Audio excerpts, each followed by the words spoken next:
There's a lot of unrest going on in the world today, and we here at Jeff and Rick Present want to do something to try to help out in the small way we possibly can. And so we'd like to take an idea, a great idea that Tighten Up the Defense had, and we too will be taking all of the Patreon money that we will be collecting for June, and we will be donating it to bail funds. We will also be matching any funds that we donate from our Patreon account. Give what you can, donate what you can, but remember to be safe out there. We need to correct an error we made on episode 57 where we talked about Power Pack issue number 44.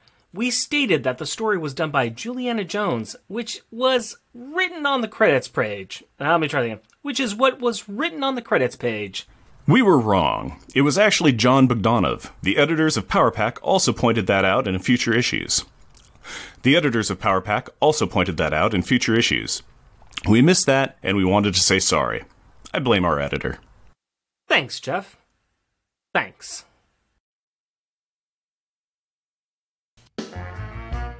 The sensational She-Hulk has an interesting proposition for you. Okay, now, this is your second chance. If you don't buy my book this time, I'm gonna come to your house and rip up all your X-Men. How much action, excitement, and adventure can one gal take? John Byrne and Bob Wyacek will show you starting in January. Monthly fun from Marvel.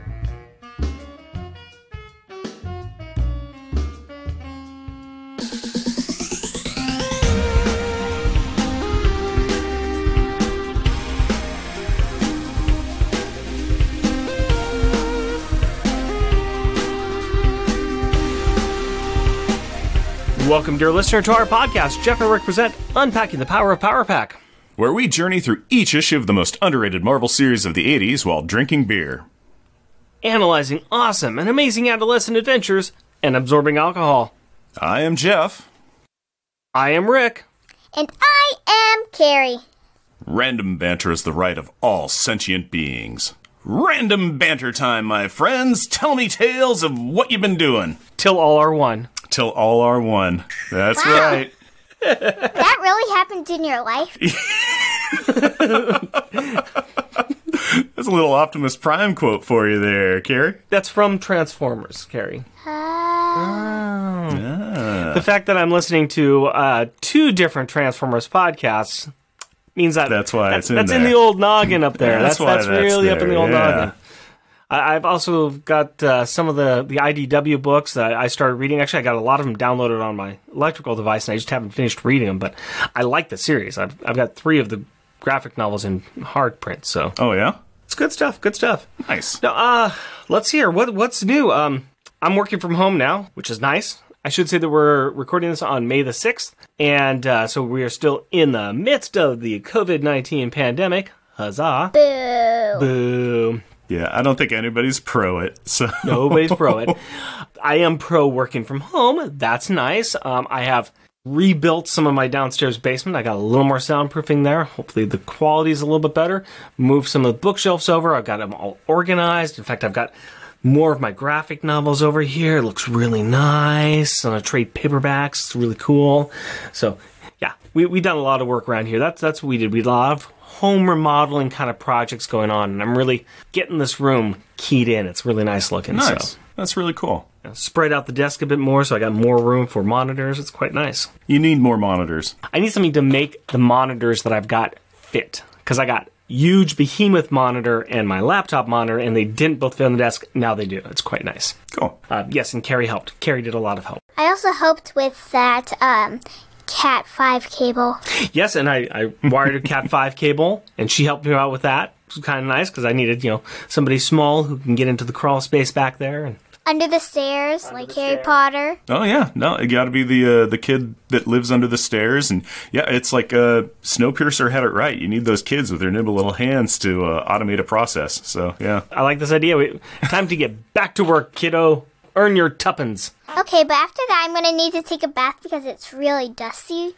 Yes, it was very dusty in here, but now it's not. Now it's a little less dusty, so it's not bad. Not bad. Not bad. Okay. What's Jeff's random paper?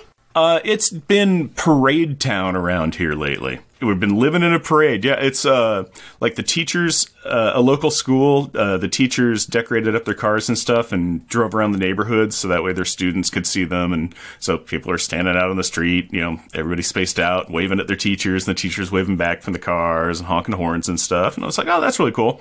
Then some students had a parade doing the same thing, driving around so that way they could wave at their school friends and everything at their homes. And then to get into the party ourselves, we got a bunch of ants in our bathroom. Nice. Yeah, we've been having that going on too. Oh yeah, we even had to put out ant poison. Yeah, we did the same thing. It was just like, you'd be sitting in the bathroom looking at the wall and going, well, that's a parade of ants. Great. So yeah, calling up the old exterminator guy again and have him come out and then give us a couple of bait traps so we could put them where we need them. And yeah, so that seems to have taken care of the problems. We took care of that parade problem. We put out traps for the school teachers and the students and the ants. Way to be a mass murderer. Well, I don't have a lot of credits to my name, so I got that one. Yeah. John Leslie Hardin would kill an ant just for walking through his bathroom. Jeff, insert middle name Dodd. He is known for many a crime. And on that note, Jeff, can you please give us a 2-sentence replay from last episode? Having saved their parents from the clawed clutches of Carmody, Power Pack leaves their in-the-know parents at home to go and fight some streetlights, a car, and a bus before visiting a hospital to have a montage meetup with their friends, the New Mutants. Well, the day's adventure is done, so the pack heads home to find that their parents have lost just about all of their marbles, but never fear. The New Mutants weren't ready to let this crossover end before they helped stuff all of the lost poppers, shooters, thumpers, and smashers back into their parents' marble sacks and saying goodnight to this inferno event. Now that the parents in the no storyline sure didn't last long, did it? 2-sentence replay is over. Why don't you give me a beer and tell us what our Power Pack pick is? My pleasure, my friend. Let me hand you a beer so you can find all of your lost marbles. What we got here is we've got some bags that I have tried my best to do correctly, but I think I might have screwed some things up, but I think we got it fixed now. Jeff, open up that bag and see the beer I have chosen for this episode. Sir! Okay, let's look. We have Good Life Brewing Company, Sippy Cup. Which is a hazy pale. Oh, I love this. I love this cover. This is great. This is a very Northwest hipster lumberjacky kind of looking dude with a very foamy beer mustache, and it's got a little picture of a sippy cup on it. And Jeff, could you tell me why you think that would fit in with this issue? It might fit into this issue because a babysitting plays a very large portion of this issue. I believe that there was probably even sippy cups in this issue. It's because there's a 1-year-old toddler who would be drinking from a sippy cup. So sippy cup is an excellent tie-in to what would be going on. That's great. I thought so as well. I really did. Yeah, this is a fun little one here. And this is from Good Life, and this is a ABV 6.4%.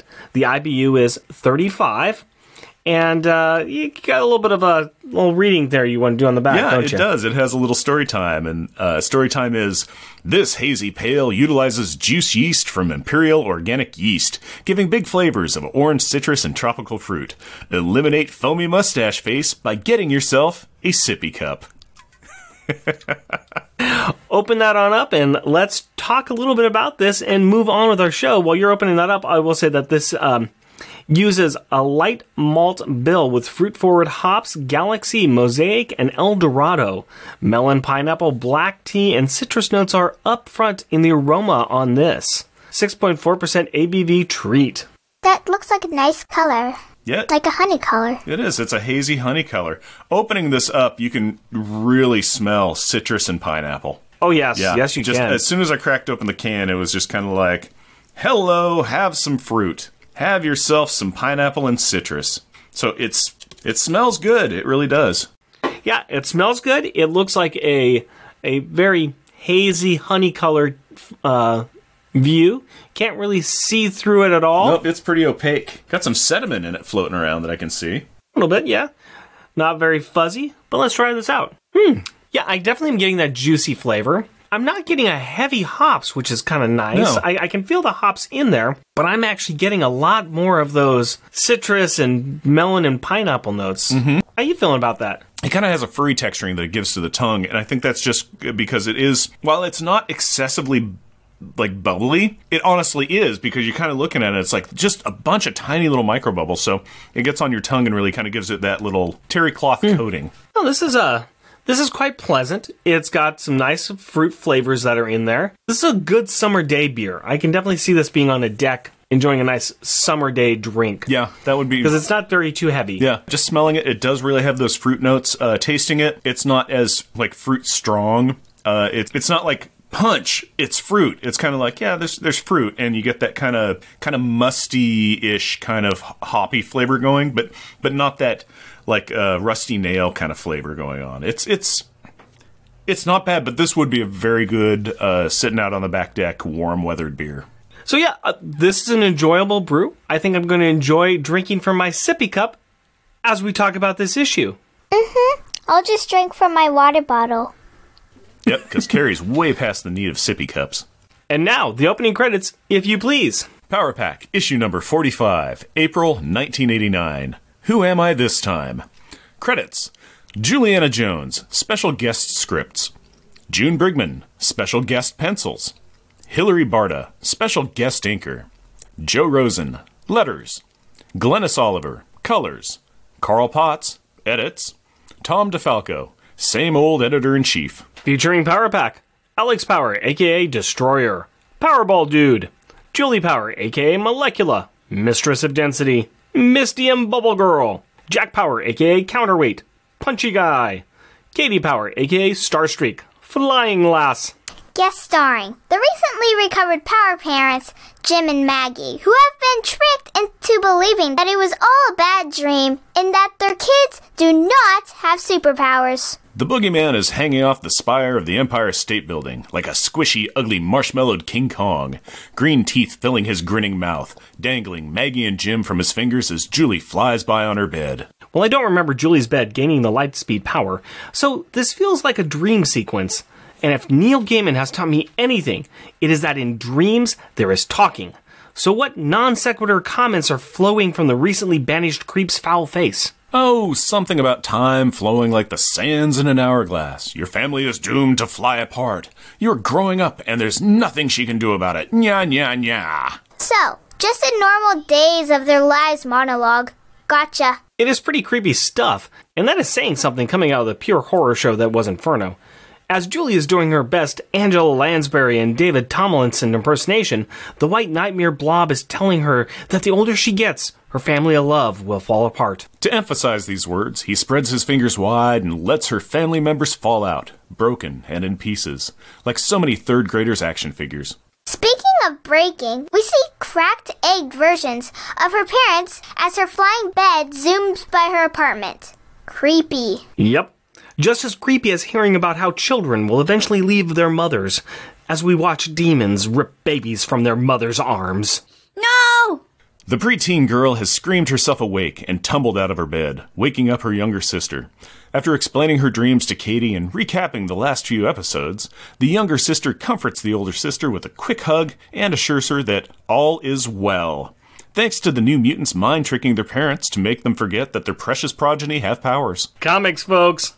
Comics. Word. Julie's angst is understandable. Jim and Maggie have had their fears put to rest, but the stress of Inferno, her powers, and Julie's graduation from elementary school is causing this young woman to really be stressed. At breakfast that morning, Julie is wearing her middle school graduation gown in front of her mom. Maggie tells her that she and Jim are very proud of their non-powered honors in English grade school graduate. She also says how fast the kids are all growing up. I mean, even Katie will be a first grader when school starts back up. Unsaid, but understood is the family's overwhelming approval that Jack was not asked to leave the school district this year. Harsh, but probably fair. The parents take their leave of the quartet of secretly powered power kids so they can get some prime photography seats for Julie's graduation.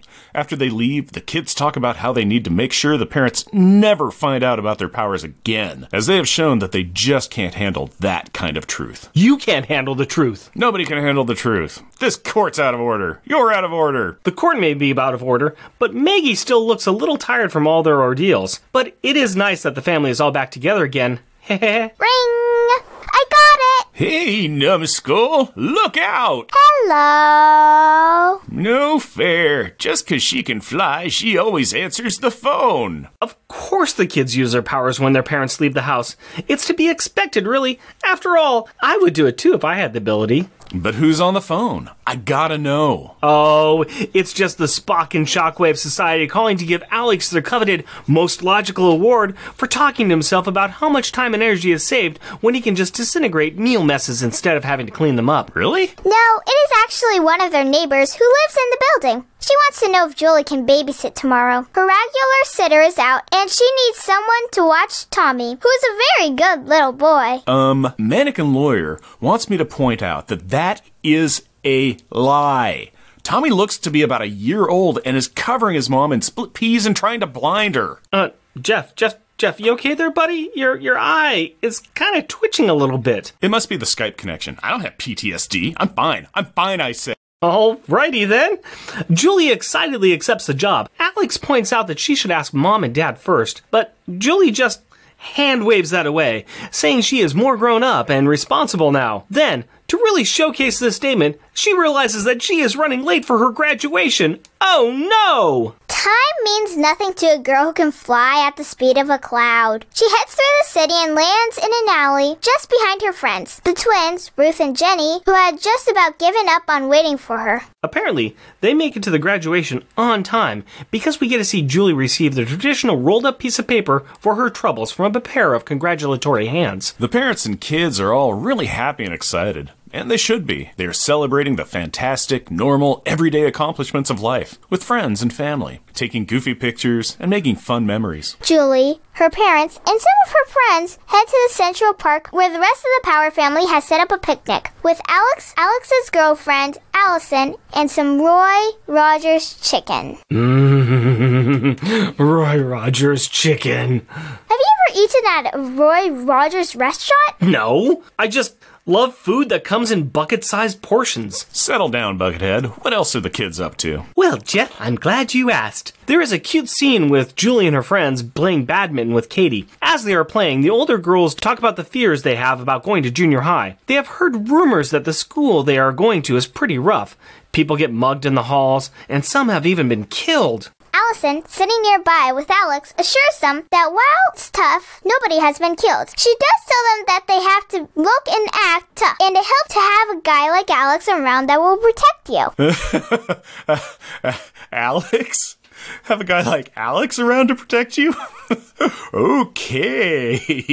Yeah, that is Julie's general consensus, too. She says that it's amazing that Allison is even still alive then. The girls want Allison to give them pointers on how to look more tough and grown up. Maggie, overhearing this, advises the girls that growing up isn't something on the outside. It's the confidence that they have to have on the inside. And then she pulls out a birthday cake. A birthday cake? But why? Because it's Julie's birthday today, of course. Hooray! Happy birthday to you. Happy birthday to you. Happy birthday, dear Julie. Happy birthday to you. Cha-cha-cha! You know what? Now looking back on this, I think we just made this really awkward. Nah, everyone on panel was singing it too, so we cool. Back to the comic. With all the blowing out the candles and a silent wish that her parents would let her babysit, it is time to get our cake on. After cake, Julie starts to open her presents and oohs and ahs over a dinky dinosaur given to her by her friend Jeannie. Maggie sees this and wistfully thinks that she is glad that her little girl is not growing up too fast. Don't be too eager. Cherish your childhood. Oh, Maggie, if only you knew. Actually you did know. But you have been made to forget. So, never mind. Later, that night, Julie is talking with her parents about babysitting their neighbor's kid. While her dad is hesitant, Maggie supports the idea. Julie will only be an elevator right away if there is any trouble she needs help with. Boy's only a year old. How much trouble can he be? Hey, Jeff, your eye's twitching again. You okay, bud? Yep. Just fine. Okay. Even later that night, when everyone is supposed to be asleep, Julie is still up and really trying to figure out if she is a grown-up or just a little girl. This is an interesting scene as Julie writes down a pro-con list, trying to figure it out if she is grown up or not. By her count, her list is a zero-sum game, so she needs a tiebreaker, something that will cement who she now is as a person. So, as anyone would, she decides that babysitting is just what the doctor ordered. If she can successfully babysit the baby without using her powers, then she is really an adult. And if she has to use her powers, then she wasn't ready for the job and is still a little girl. Wow, I'm thinking about that. By that standard, I guess I am a real boy. Real man now. No, Jeff, you are not. Ouch, that hurts. Can you give me a Band-Aid for my owie? No. The next day is babysitting day. Julie says goodbye to the Williams as they are sprinting out the door, relishing in the freedom of being away from their child for one blessed night. Love you, Carrie. Gee, thanks. As soon as the door closes, Julie gives herself a last-second pep talk. This is it. I hope I can do it. It's just me, my future, and Tommy. Good pep talk. Let's see how it holds up now that the training wheels are off of your bike. Guess what? Tommy's a screamer. Hooray! Julie runs into Tommy's room to see what's wrong. Maybe Tommy is lonely. Okay, maybe if she starts simple, a ball, they could play with a pretty colorful ball. Maybe a teddy bear will do the trick? Look at how happy the teddy bear is. What if she stands on her head? That's funny, right? Isn't it funny? Oh, please, dear God, say that it's funny and nothing to cry about. Hey, wait, no crying. We've struck gold. This entertains the little rugrat, especially when Julie loses her balance and tumbles over. That makes Tommy laugh. And the two bond over her pratfall. This is going to be a cakewalk. Yep, it is a sure thing. In fact, Julie is so confident that she starts to cook her own dinner of mac and cheese while giving Tommy his baby dinner. Tommy seems to be much more interested in that good old American processed cheese instead of his soft baby food, a fact emphasized as he spits out the first bite across the room. Julie is still under the impression that she can reason with this id machine, explaining that food stays in the mouth and that we use spoons to eat and not our hands. Unfortunately for her, Tommy is more interested in throwing food and flinging utensils. Then Tommy decides that his food plate is a dual purpose because he can use it as a hat. And it looks good on him. It will look even better on Julie.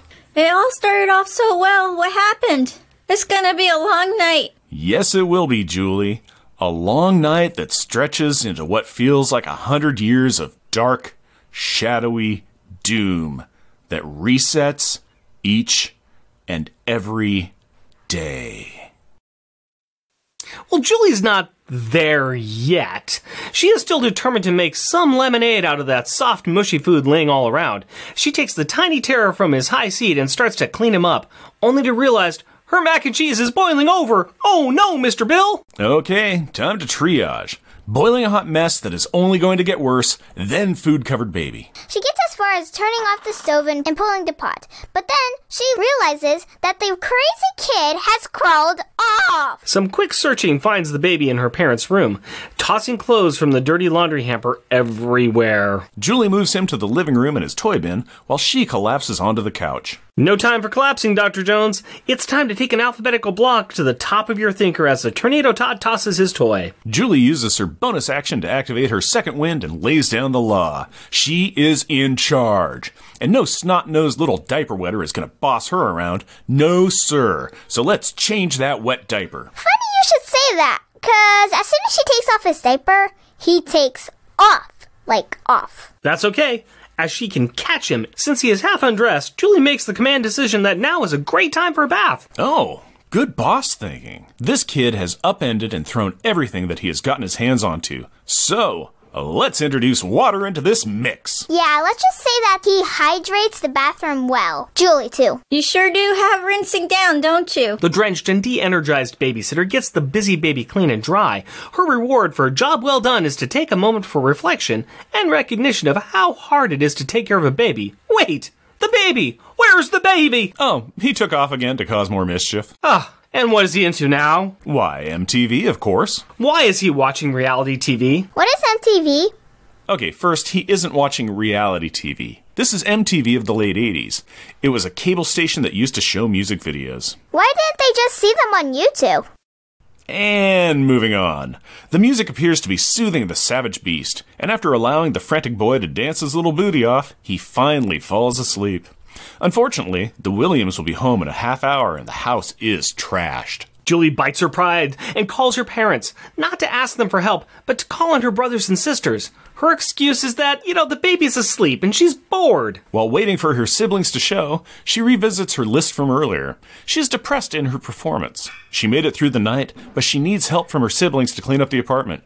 She feels like she's just not grown up yet. Soon, Power Pack shows up, and Julie tells them the problem. I don't know if this is worth using our powers for. Julie points out that if they do not use their powers, she, their sister, their favorite sister, is dead meat. Save your sister, Jack. Save her. With a costumes on! The kids attack their next villain, the deadly mess of a small child. Hey, wait a minute. Katie's on dirty laundry duty, flying around the room and quickly putting all the adults' shirts and bras into their proper place in the hamper. Jack and Julie double-team the main room and the toys, with Julie using her bubble field to collect and then funnel the toys into their toy box. Having handled the kitchen catastrophe, Alex disintegrates the flood of water from the bathroom and gives it that deep-down shine that cleaning commercials talk about. In record time, the place is clean, finished just as the Williams return home. But not before Julie gives Alex her list to disintegrate and mentions her powers, so she wants it destroyed. The Williams ask how the evening went, and Julie explains that Tommy stayed up a little late, but there was no trouble. The parents accept this lie and hand over some cash to Julie. Even later that night, the whole Power Family pack is sitting around eating ice cream. Julie has used her payment to buy ice cream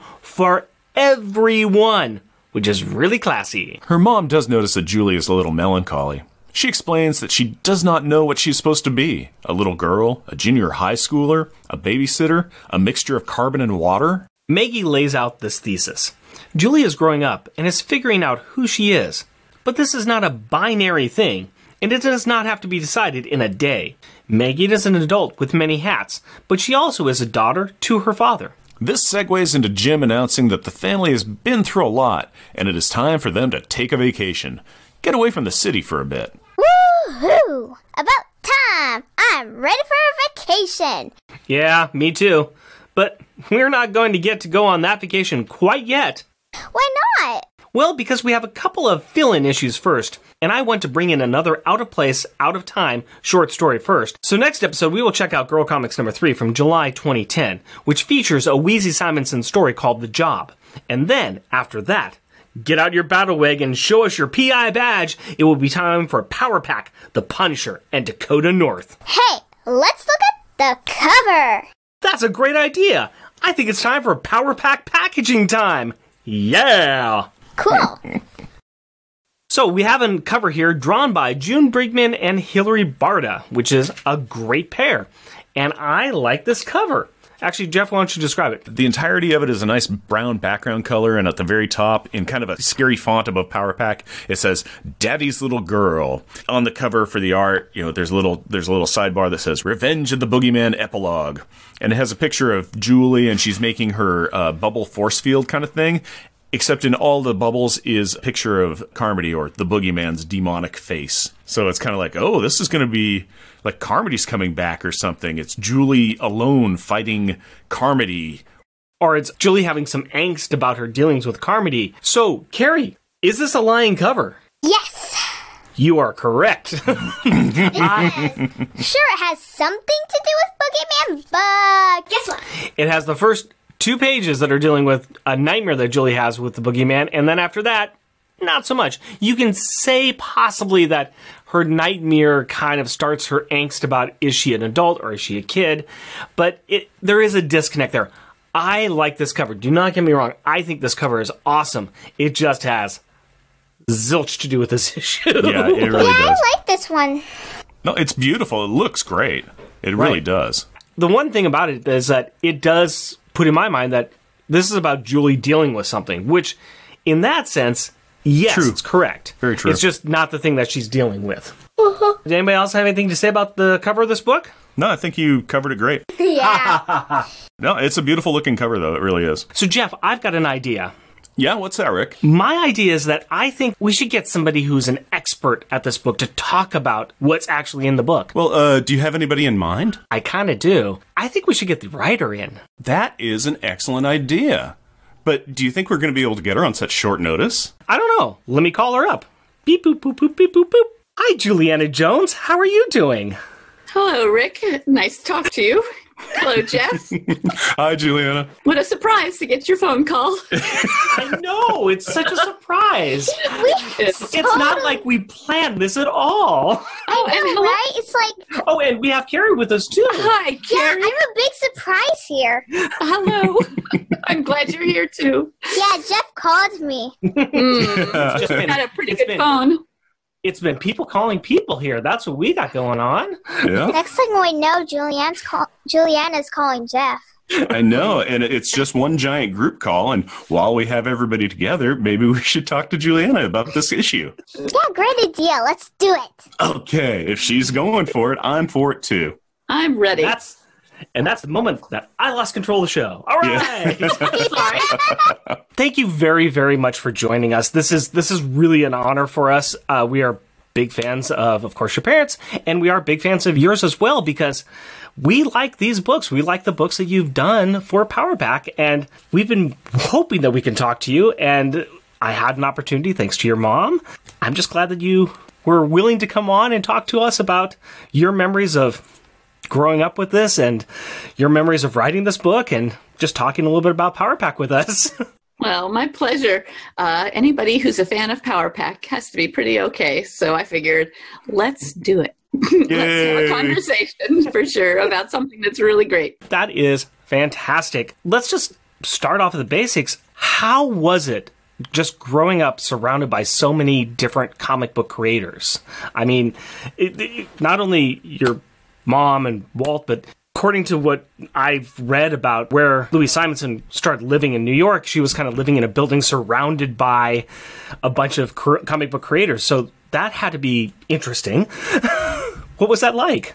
Well, I think it was probably kind of lost on me. You know, your parents are your parents, and you go, they do this, they do that. You're in your own world, you're in your own life. Certainly all these fantastic creators were always coming through, having dinners. But I mean, my mother and Walt are the nicest people, and you'll hear so many people say that. They're so nice, and they take so many people under their wing.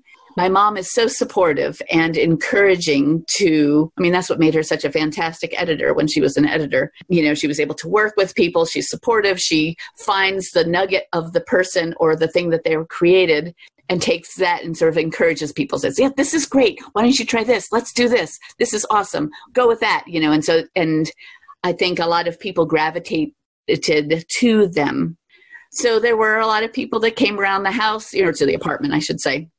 Because we were living in New York City, and it was, they're very fun-loving people. Everything's very relaxed. We had, there were always fun conversations, and toys. I guess a lot of toys. Even still, my children think that they have awesome grandparents because there's always, like the bathroom has superhero characters all over. All the paintings and the drawings on the wall are of comic pages and issues. So it was a lot of fun, but I can't say you'd think that I would have read comics every day of my life, but I did not. I loved Archie comics, and I got into the romance comics as I got older, but I did not read a lot of superhero comics. I'm afraid that was just not my thing much. So there I was in the perfect atmosphere, and it was not. It was kind of lost on me. Terrible me. But did you read other things besides the Archie comics and the romance comics? Did you read other books? I did read some books. I was more, I guess I have to say that I was more of an the stories coming into my ears. Walter is a fantastic storyteller, and we would sit around in the evening and he would read out loud. Well, my mom read Little House on the Prairie out loud as a group, we would read that, and then Walter would read The Lord of the Rings or The Hobbit, and so I think listening to stories more than it doesn't go into my eyes as well as my ears. So I was kind of more of a story listener than a story reader. As I get older, I guess I did read. I was a reluctant reader, I have to say. I didn't read a whole lot when I was young, which is interesting because now I'm a children's librarian as one of my jobs. So I push books all the time on children. And I push graphic novels, definitely, always. That's funny. It's funny that you'd be surrounded by it so much, but I could also kind of see that going like, yeah, it's my folks' things. Yeah, it's their thing. It's their thing. I've got my own thing. Why would I do that? Right. But exactly. To an earlier thing that you were saying, everything that we've heard about your mom from people who have talked to her at conventions and stuff are like, this lady is just genuine, and you never hear anything bad about your mom, which is wonderful to see. Yes. Because there's so many times where you're like, oh, I'm really into this person or this musician or something. And then it's like, oh, but then I found out about them. But literally everything about Weezie has just always been like, just how delightful of a human being she is. Yeah. And it's all the truth. She's, that is my mom for sure. She's a fantastic person. That's great. And I'm under the belief that she raised some amazing children as well. So that's what I'm trying to say. I don't know about that. It seems that the apple didn't fall far from the tree, and that you are a wonderful person as well. So. Oh, thank you. Thank you.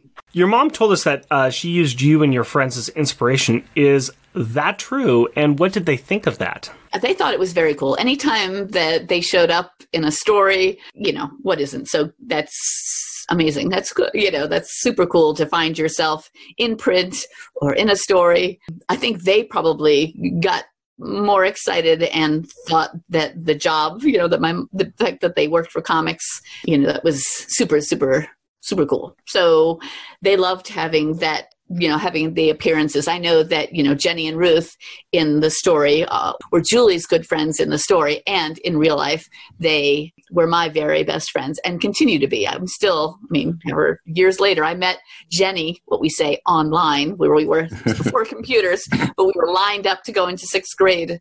And so we were all online. And our mothers started talking to each other, and that's how we ended up being friends. And because Jenny and Ruth are twins, I obviously got to know Ruth, and we've been, we're still the best of friends. So they're super important in my life, and they were for Julie's. And I have to say that Julie, although, you'd like to think the name was obviously sort of inspired by my name, but I think Julie's kind of a mixture between my mother and myself, because my mom was a super avid reader as a child, just the way Julie is. And like I said, I don't, reading wasn't probably math, Carrie, was more of my strong points, math and science than reading. But anyway, they did. And I have to say, Ruth later on had a chance to model for some Kitty Pryde pictures. So in the X-Men. So she got a chance to be, really? Yeah. So she got a chance to kind of do some stuff for having to do with Kitty Pryde. And then Jenny later on did some modeling for my biological father for some paintings and stuff. So anyway, yeah, they folded in and out of all of it, and they loved every minute of it. So who wouldn't, That's so cool. It is. It's fun. That's neat. I had no clue about that, but it makes sense because once again, your parents were very much into the comic book community, and hey, we need to use, your mom was a model for the House of Mysteries, the first appearance of Swamp Thing. So, yeah. Common. Yeah, all right there. And that's, and that was sort of part of it. Maybe it was so common to see people dressing up and modeling and posing for photographs so that you could use it for reference as an artist, that it was all sort of part of it. It's like dress up all the time. That's just what you did. So I don't know, maybe it was not special enough just because it was all around me. Anyway, it was special. I found it super special. I shouldn't put it off, but I'm just saying as a kid, it was like, that's good. Yeah. It's what you were used to. It's what you grew up with. So how is this outside of the norm? Yeah, right. Yeah. It's what everybody does, right? I would hope so. That sounds like a great way to grow up. I know, right? Wrap sheets around yourself and hold up a broom as a sword. Why not? You did that? Well, that was in a Power Pack comic book. Yeah. Where it Julie was. wasn't me. Okay. Oh, maybe I did. I don't know. I don't remember. That was a long time ago. I'm sorry. Carrie has some questions to ask you. Go for it, Carrie. She has been waiting patiently. I'm going to go ahead and have her ask her questions now. Did you ever wish you had Julie's powers? If not, what is your favorite power? That is a good question. I like Julie's powers out of all of the Power Pack characters. Her powers are my favorite. I would love to be able to know how to fly. I have never flown in any of my dreams, and I think it would be super, super great. And honestly, the cloud power, getting big and small, or the, Jack's power, Alex's power with the gravity, I don't know, sticking to walls or picking up heavy objects never seemed that, interesting to me. And then Katie's with, I guess absorbing that stuff and shooting off electric balls seemed a little dangerous, but I think the speed of Julie's and that rainbow, I have to say I was a girly girl. So I liked sparkly things and rainbows and speeding fast, especially when you're growing up in Manhattan where you have to walk everywhere. And you just walk one to another. If you could just zip to your friend's house super fast, that would have been the best. So yes, I think she had the best power of them all. But don't tell Alex, Jack, and Katie I said so. I'm going to add another question onto here anyways, but how did you come up with this story? That story came from an inspiration, I guess. Well, there's several layers in the story. I did do a lot of babysitting when I was little, so I like to think maybe I was a little better at it than poor Julie at her first step, go at it there, where Tommy did have quite a job making a mess all around Julie as she was trying to take care of him. But I did do a lot of babysitting. Yes, he was very messy, and he got the whole place messy enough for her to have to call her sister and brothers. Let's see, but that's the other part of the story, I guess, the sort of the meaningful part of the story, where Julie is worried about growing up. That did impress upon me. I actually had doll houses that I played with my very best friends. It was a little girl, actually, funny enough, named Jennifer. And so I had my doll houses in my room for a very long time. And I was probably 11, maybe even 12 when I was still using them. And I knew that I was probably getting a little old to be playing with doll houses, but I loved them so much. And when I got to be 12, you no longer qualify for kids' meals. And so there you are. All of a sudden, you're too old for kids' meals, yet you're playing with kids' things. You still like to do things like run around, and you don't want to be part of the boring conversation that adults are having.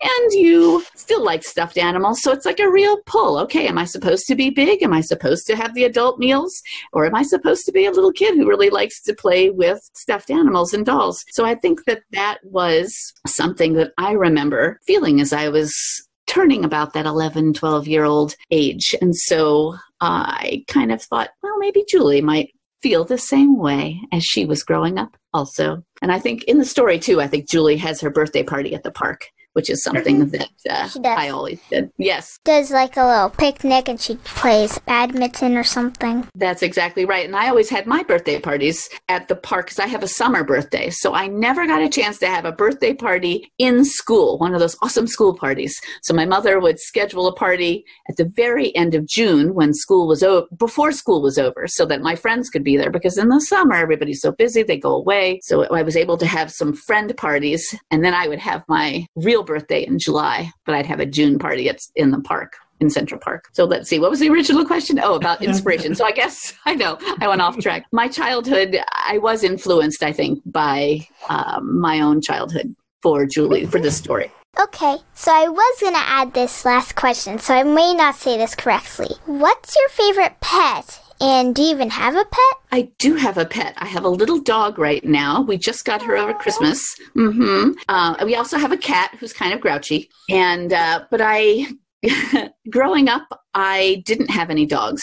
So this is, because in New York City, you have to walk a dog, you have to take it down to the street. It's kind of a trouble. But my first word was cat. So how about that? Apparently, that was, my mother took in a stray that sort of wandered. I don't know, they somehow took the cat in. I thought it was amazing. And so I called it cat, or they called it cat, because that's all I could say was cat. But then I started calling everything cat. Squirrels were cats, dogs were cats, everything. I'd go through the park, cat, cat, cat, cat, cat. So anyway, the question was, do I have a favorite? So did you ask a favorite animal? Yeah, a favorite animal. I think I like otters. out of all animals, though. I have a pet, but I do like otters because they're super playful and cuddly. They float on seaweed while they're sleeping. They do, and they use shells to crack open, or rocks to crack open their shells, I believe, so they can get some good snacks. Oh, and I hear they have armpit pockets. I had no idea. I think I still like them, even if they have armpit pockets. Hey, armpit pockets can be useful. You can just store stuff in there. I think that would be amazing. I might look into that. That's really a funny fact. These are the facts that we now learn thanks to the internet and having a 9-year-old and being stuck at home. So, getting back to the story. Where there's no otters. There should have been otters, but there were not. There were. Instead, there was a deep, meaningful conversation about growing up. Oh, right. Sorry. That's no, all you're right. fine. No, We kind of roll with it. It's all good. It's all good. tangents are what we do. We thrive on tangents and leave it to me to edit up and make sense out of it later on. It's all good. Whose idea was it for you to write these issues of Power Pack? Who approached you to do it? You know, honestly, I don't remember that part of the story because I am not by nature. I mean, it's not something I want to do, is to be a writer. And I mean, goodness knows, I feel like the bar was set so high. How could I possibly pale in comparison? I'm sure that my mother must have, I mean, just the way, Carrie's part of your podcast. My mother is, and like I said, she's super supportive. There must have been a point where she was like, hey, are you interested in writing, doing an issue? Because I know that they had to plug in extra writers and artists here and there to kind of make it all, to make sure there were no gaps in the stories, because sometimes it takes longer to draw or to, things just happen in creating a story.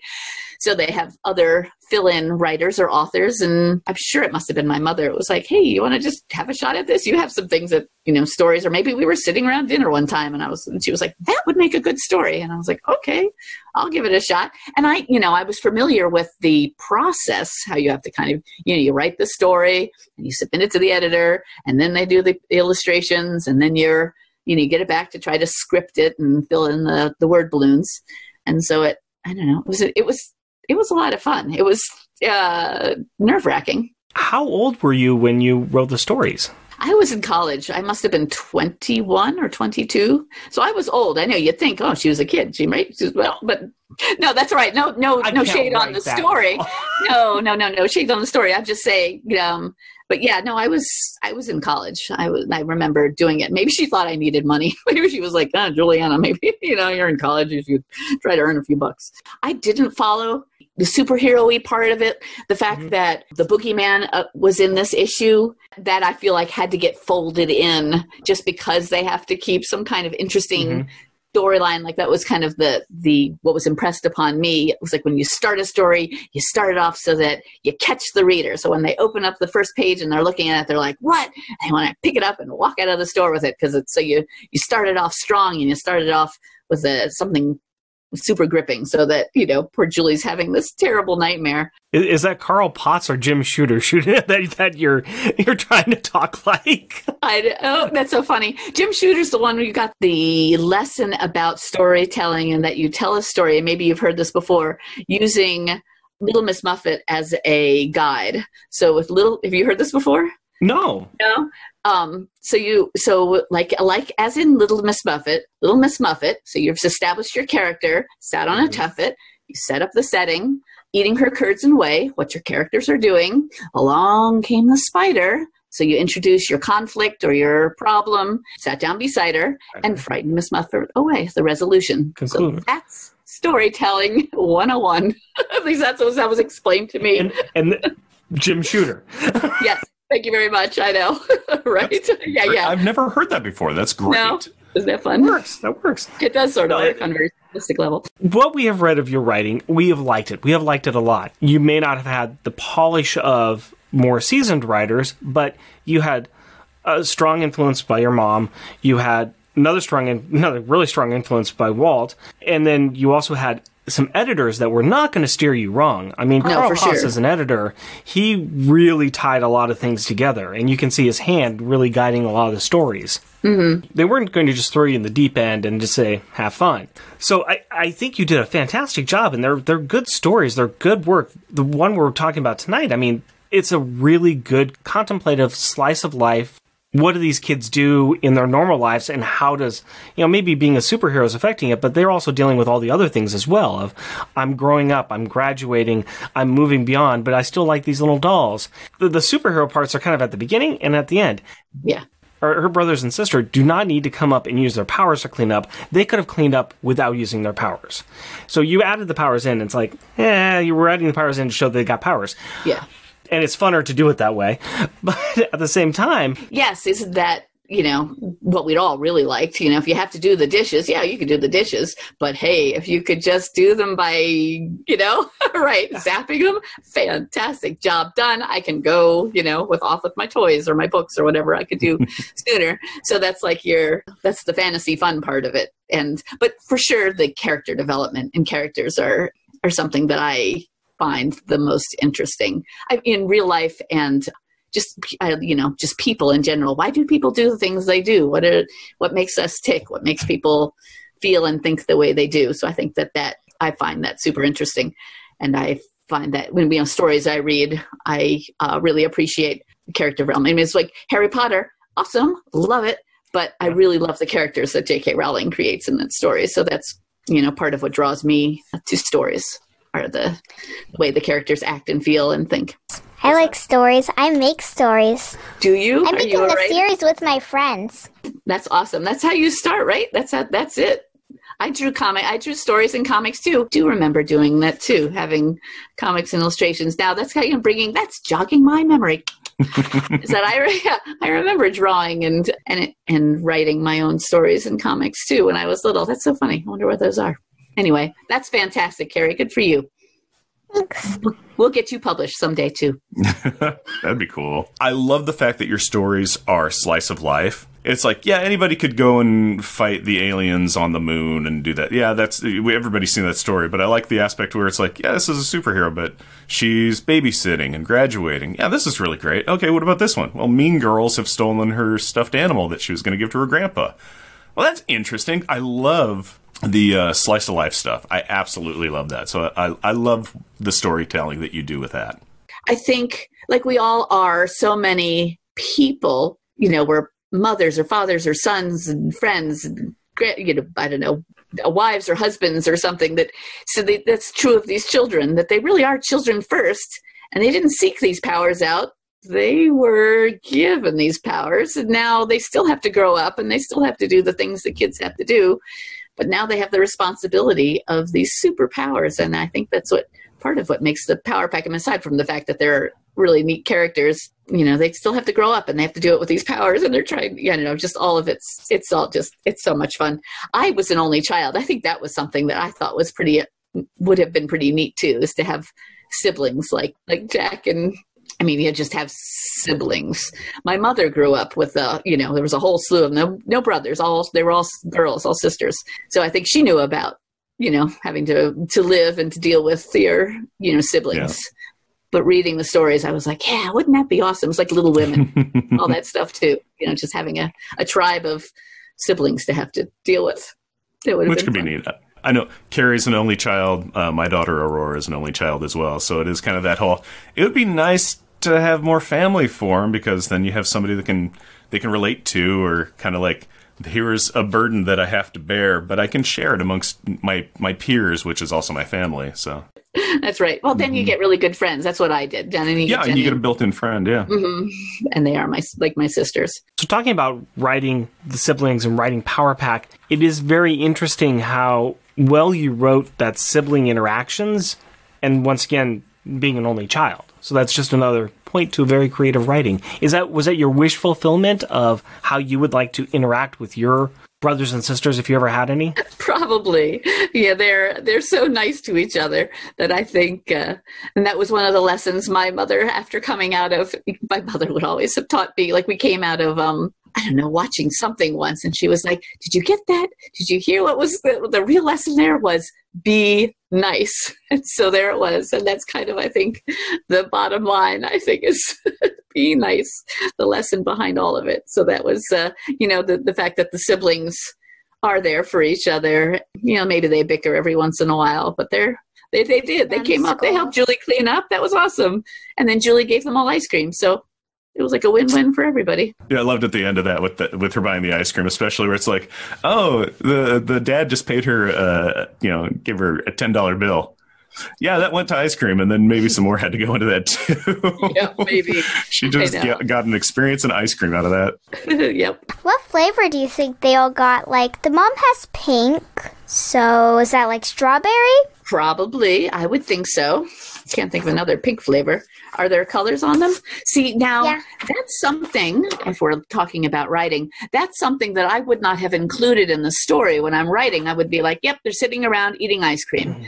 But it's the illustrator then who gets, or the colorist in this part, probably on part of it, who gets to have. So that's what's so really great. I mean, I guess about a lot of mediums, not just comic books, but that everybody gets a chance to kind of be part of the story. I guess that's true in movies too. But, like the writer certainly does part of it, but the illustrations are just as much of a, sometimes, well, I don't know, not more. But anyway, it's a good marriage. It's like it works together and they support each other to create a fantastic story. So I didn't write whose flavor had who. That was decided by one other part of the creative team. I'm guessing the mom and Katie have strawberry, Alex and Jack have chocolate, the dad has lime, and Julie has lemon. Maybe, or it's mint chip, although it doesn't have black spots, but that's my favorite, is mint chocolate chip. Yes.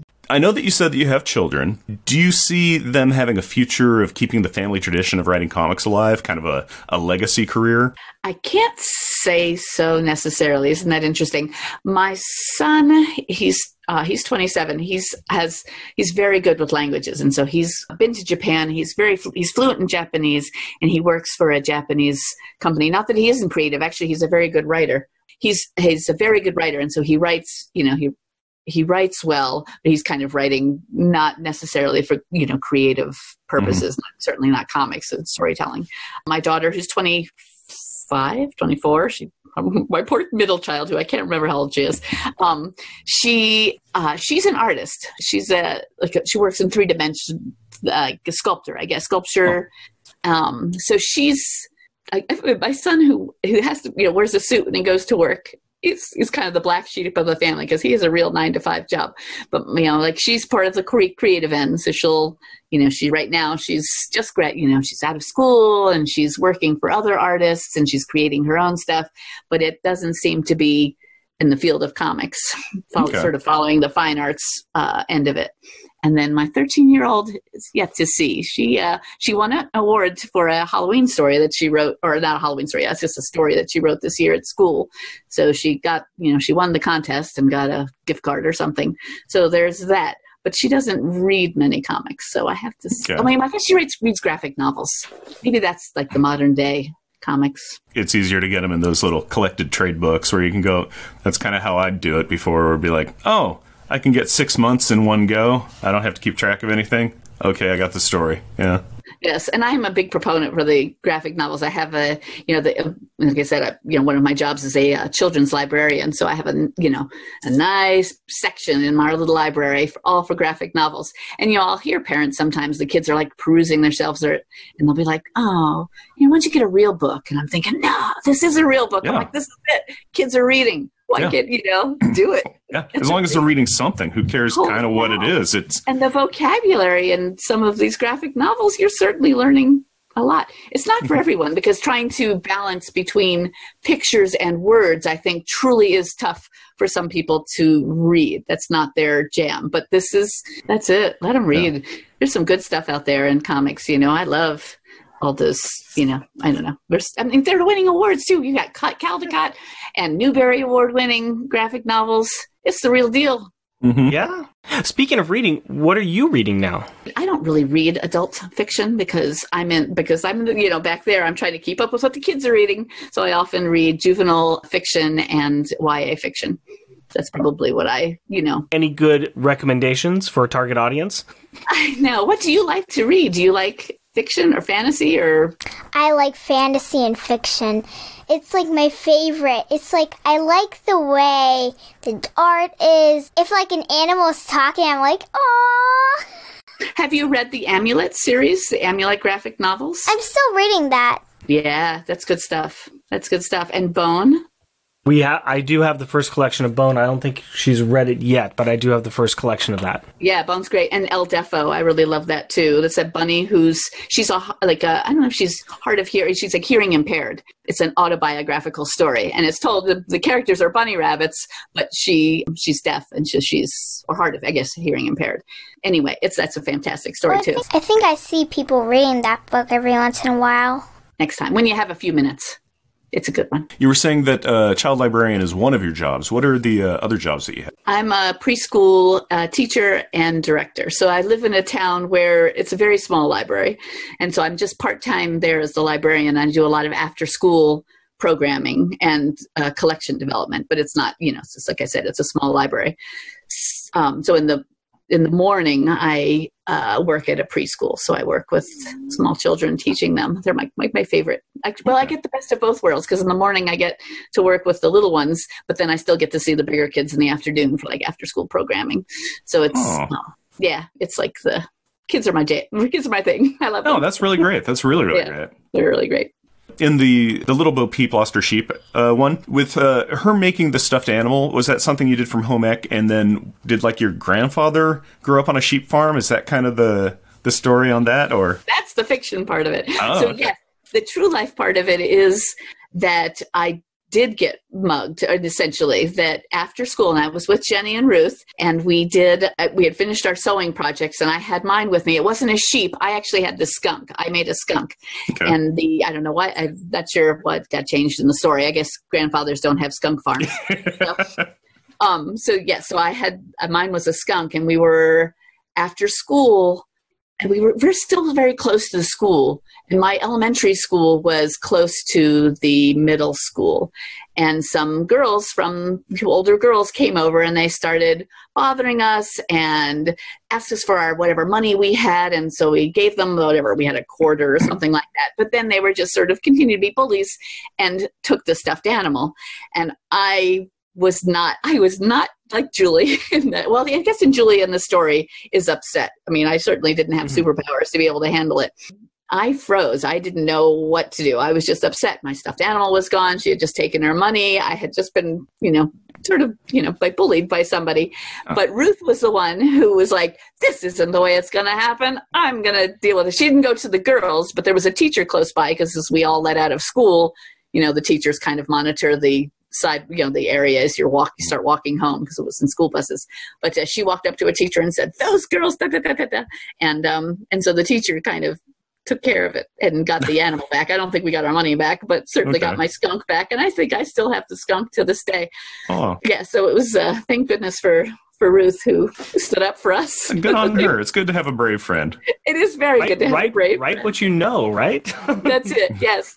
So that's the true telling of this story. But sometimes you have to change fiction. And that's why they say they give you an artistic license to be able to tweak to real life events. Still, it turned out to be a very good story.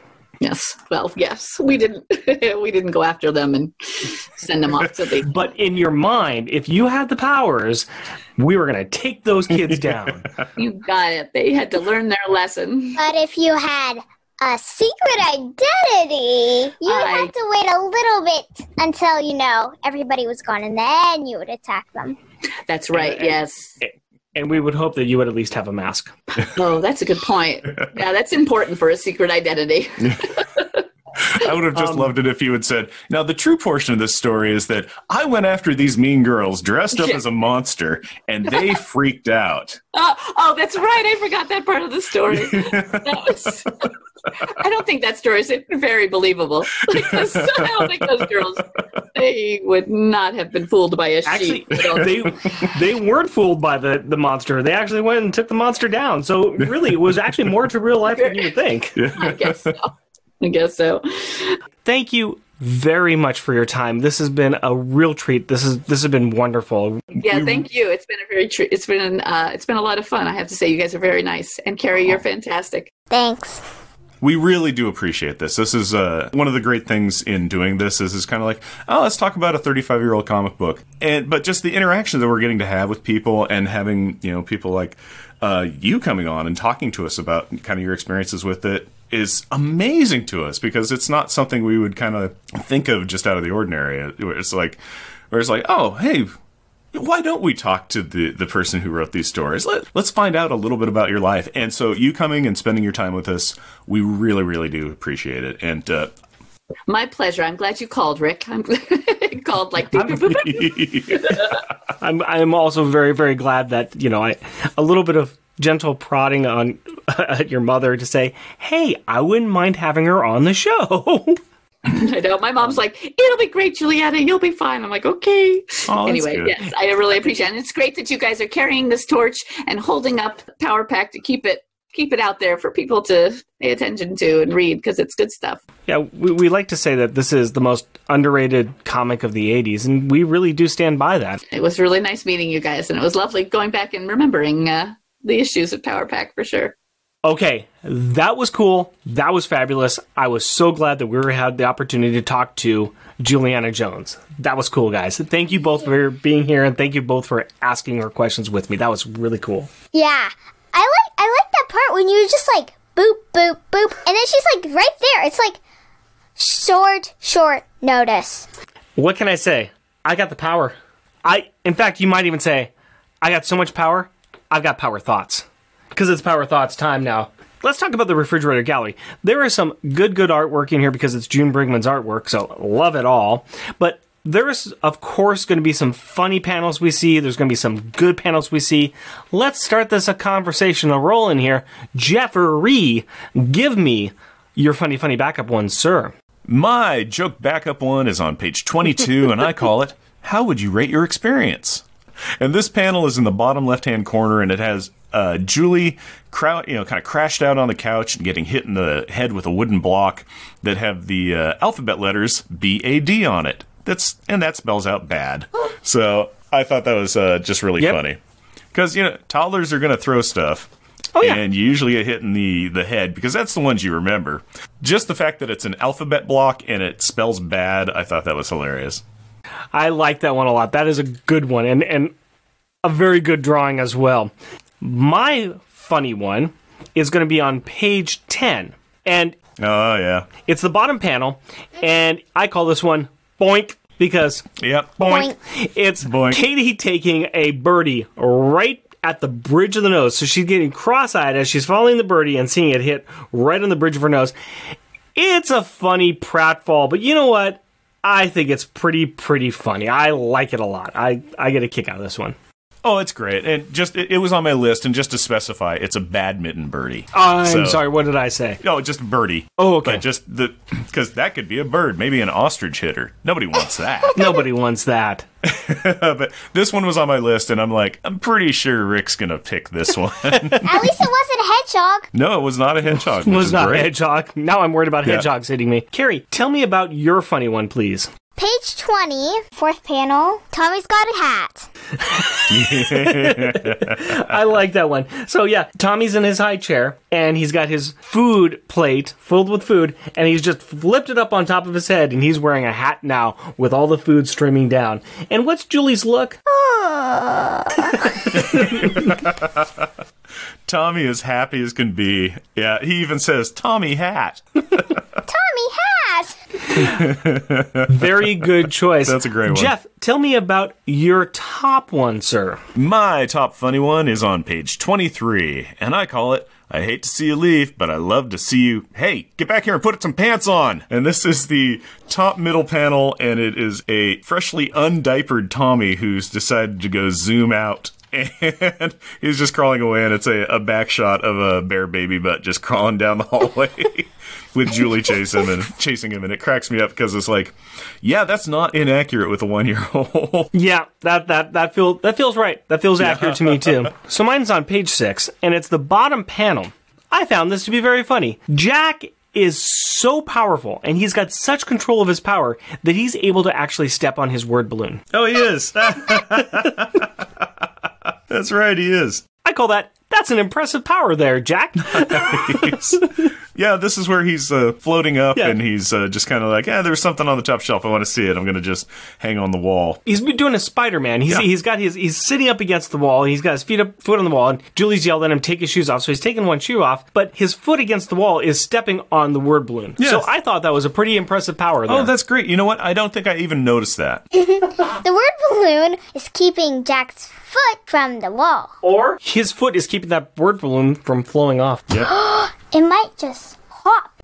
That's right. That is our funny ones. Now let's get over to the good ones. The good ones. The ones we really like. Jeff, hit us up with your backup one. My backup good art one is on page 26, and I call it The Haunted Toy Box. Oh, I see it. Yeah, there you go. Yeah, it is the upper right-hand panel, and it's when Jack and Julie are cleaning up all the toys in the front room, and Julie has created a bubble force field net and is dropping them into the toy box. And I love the way that Cloud Julie looks, but it's also a little bit of a funny one to me because it looks like a ghost is coming up out of a toy box. So, haunted toy box. I like it. I like it very much. I like it very much. Yeah, but I just love how June drew Cloud Julie in this one. She draws a very good Cloud Julie. Yeah. So I'm going to go back to page 20, which we talked about before, and we talked about Tommy wearing the hat on page 20. Yeah. I want to say that my favorite picture is on the bottom panel, and that's the one that I just call ARG! Julie is sitting there after her best laid plans have failed. There's food all over the kitchen. The kid is just covered in muck, and she's sitting there with her hands on her head, just giving up on the world. Yep. Yep. Meanwhile, Yep. Tommy's like, here, how about you? Do you want this hat? Yeah, have a hat and upending the rest of the food onto poor old Julie. So that was my backup best one. Carrie, what is your best art? My favorite panel is the last panel on page 17, and it has Tommy, because Julie's handstanding, he's upside down, but if you turn the thing around, you can see him, he's the correct way up, even his word bubbles, and then when you turn the comic right side up, it's like upside down, even the word bubbles. I like that one. It's a simple little trick, but I think it works very well, and I think it helps convey exactly what Julie's seeing. It's Julie's point of view, as we call it. Yep. I wonder if she's actually seeing the word bubbles. Well, if Jack's stepping on them, then yes. Jeff, what is your top best one? Well, speaking of perspective, my top one is on page 21, and I call it Tommy Bye-Bye. And this is the bottom panel, and this is after Julie is like, a mess has been made, and she's like, we gotta get you cleaned up, but my food's overboiling, and I gotta take care of it. And Tommy has just left. And, Julie's like, oh, Tommy, where'd you go? And this is a front shot of Tommy at, like, baby knee height view. So it's seeing just a giant Tommy crawling towards camera, going down the hall just to go get into more adventures and mischief. His head is breaking into a different panel on top of him. And I love point of views. I love that kind of like change your perspective on things and putting yourself at like below a child's eye view. Amazing. I just loved it. So that was my favorite one. Tommy definitely did a mic drop and is crawling out again. Well, I'm going to get us out of the babysitting, and I'm going to move forward to page 15. And this is in the middle panels, and it's the middle right panel. And I call this The Thinking Julie.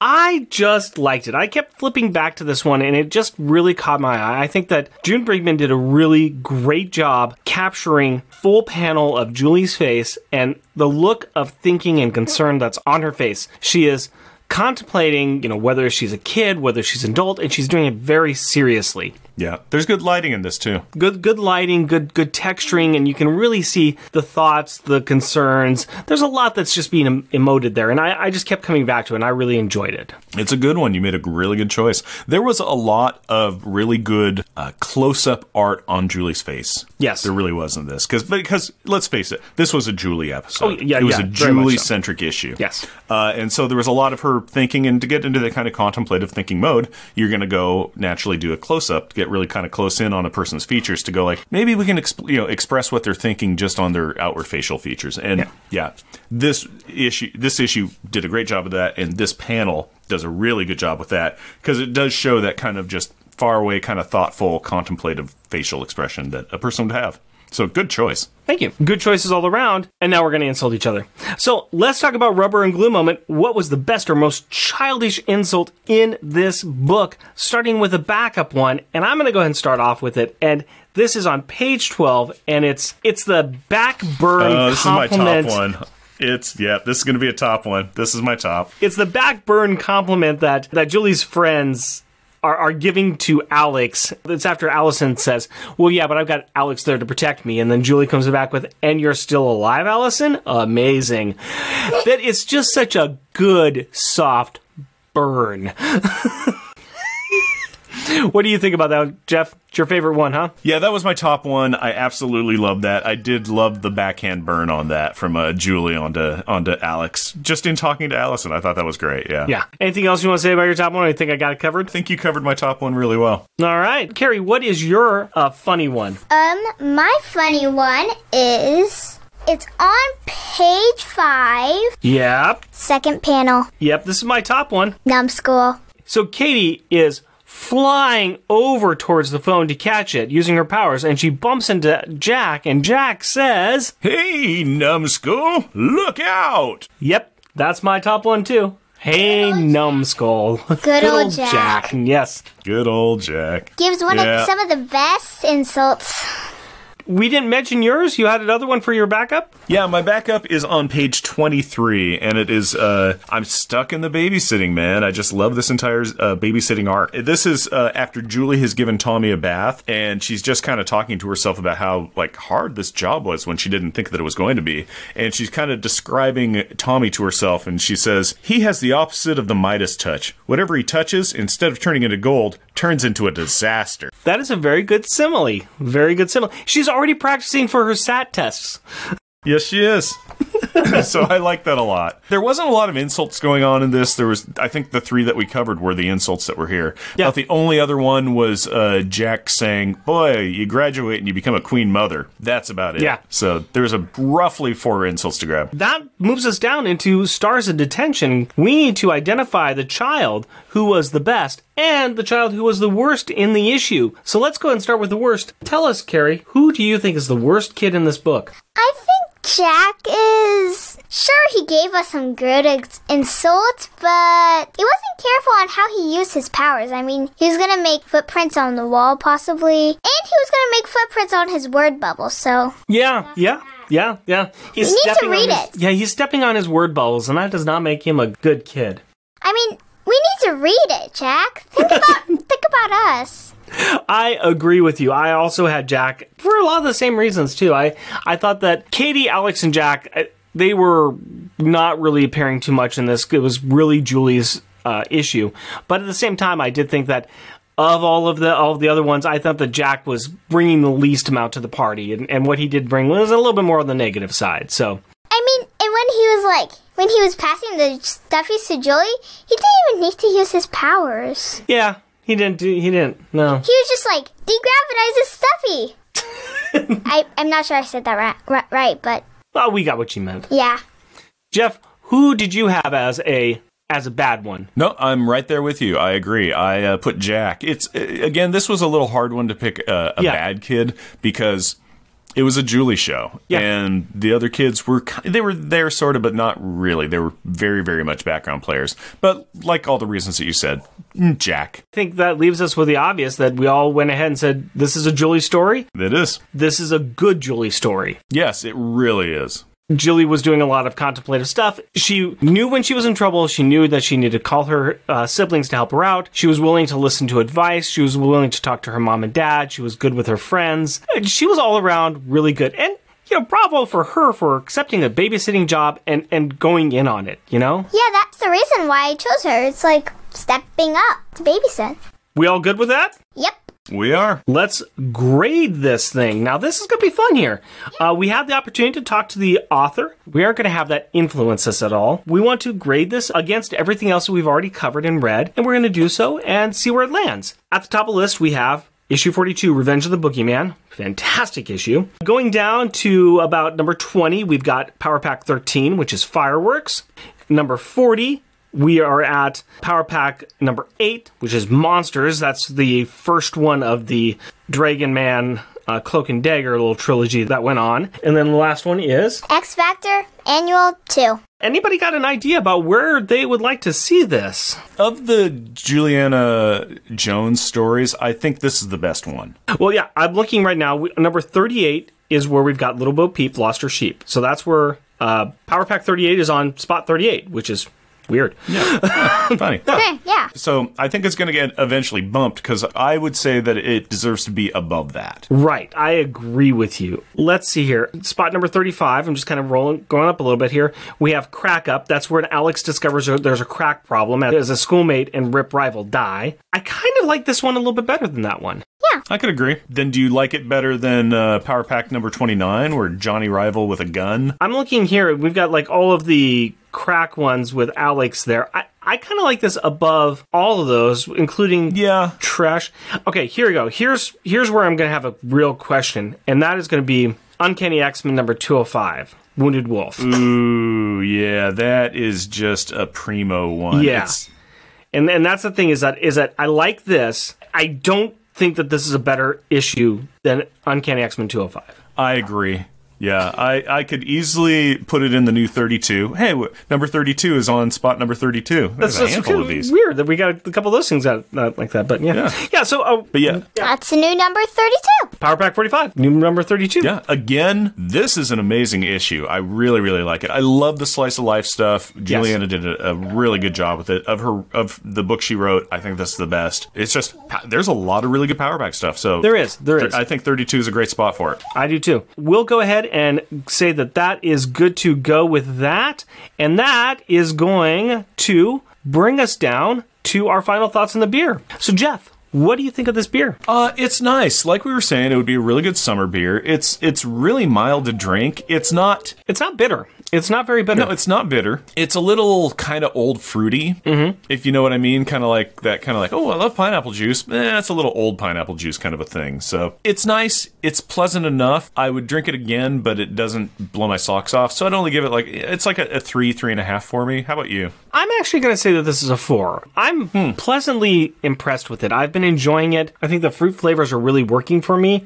and it's not that hoppy. So I'm actually enjoying it. I think it's a really good beer. Okay. I think I'm going to stick on a 3 with this one. It's good enough. I'd have it again, but it's not one that I would hunt down all the time. That sounds fair to me. Let's move on then. Now that we've ranked our lovely, lovely Sippy Cup by Good Life, let's go ahead and move on to our shout out section where we like to recognize those listeners that take the time to write in or leave us a review. This is for the fantastic, wonderful, amazing issue number 42, which we covered in our 55th episode. Who liked that first issue of Inferno? Well, let me tell you. Aaron Rausch did. AJ did. Al Sedano and Resurrections and Adam Warlock and Thanos Podcast did. Okay, we're not going to keep up this did thing. No, we're not going to keep doing that. All right. Amy Fox. Bob Roberts. Brian G. CH0. Charles Gears. Charlie Rose. Chris, the Mighty Soup Reeves. Chris at BTO Batbooks. Cindy, Rick's wonderful wife. Coleman, 83214. Conan the Librarian. Damian Drought Whitler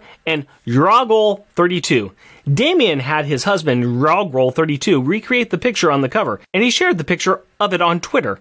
Wow. I can just say, wow. Dave Shevlin. Ed209. Gibson Gray. Was not a fan of the book when it came out, but is ready for a reread after our review. Green Lantern HG. Hoover Jeremiah. Had parts of this book seared into his mind as a kid and really loved where we ranked the book. Jeff Polier. Jeremy Daw. Jeremy Wiggins. John Bogdanov, the creator of the issue who said, "Nicest review I ever got from one of the most entertaining comics podcasts.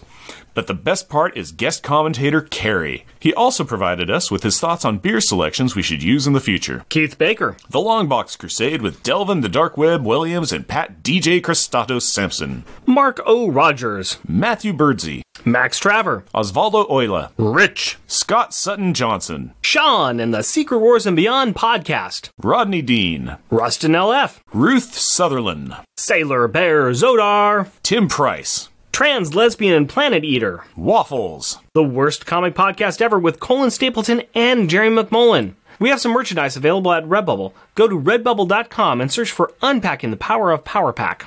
Jeff and Rick Present is a bi-weekly self-produced podcast recorded in front of, screens because everybody's in quarantine. In Portland, Oregon. If you would like to interact with us through the magic of the internet, you can do so through Twitter at JeffRickPresent, our Facebook page, Jeff and Rick Present, our email address, jeffandrickpresent, all one word, at gmail.com, or at our website, jeffandrickpresent.wordpress.com.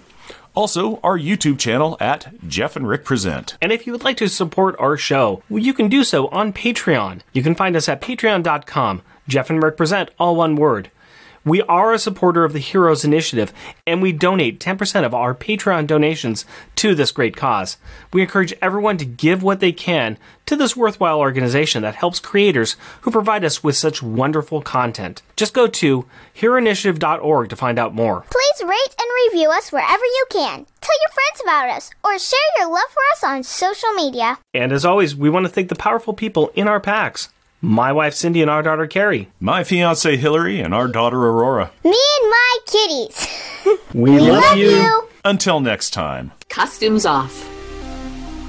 Our theme music is 80s Action. Also featured in this episode is Semi-Funk. All music is by Kevin MacLeod at Incompetech.com and is licensed under Creative Commons by Attribution 4.0 license. I'm going to use, quietly putting my beer down and realizing, wait, I have coasters.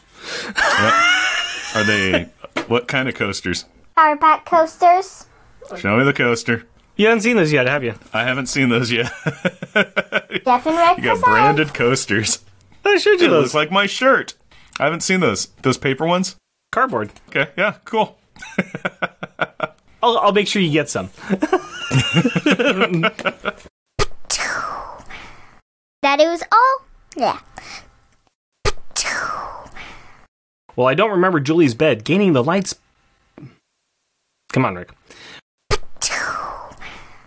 Insert Julie. Yep. No! Dramatic. It's very dramatic. And Atlantia. Settle down, Buckethead. What else are they?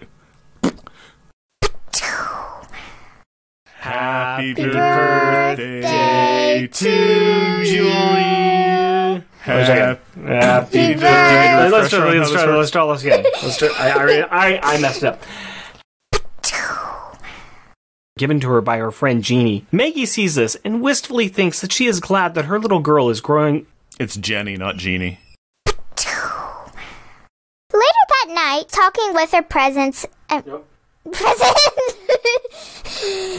She is talking to her presents. Julie. Love you, Carrie. Gee, thanks. My heart's filled with joy. Love and color. Woo woo. Having handled the kitchen catastrophe, Alex disintegrates the food of water. Flood. Flute. Johnny Rival with a gun. Hi, Dad. Hi, babe. How are you, Aurora? Aurora, can you say Power You're doing great. That's cool. Yeah. I'm still doing my podcast, honey. So, so can we be a little quiet while we do this? And then the rest of it's been done. Yay! I am going to be cutting and chopping and cutting and chopping. Big time. Rick has an interesting tempo for Happy Birthday song.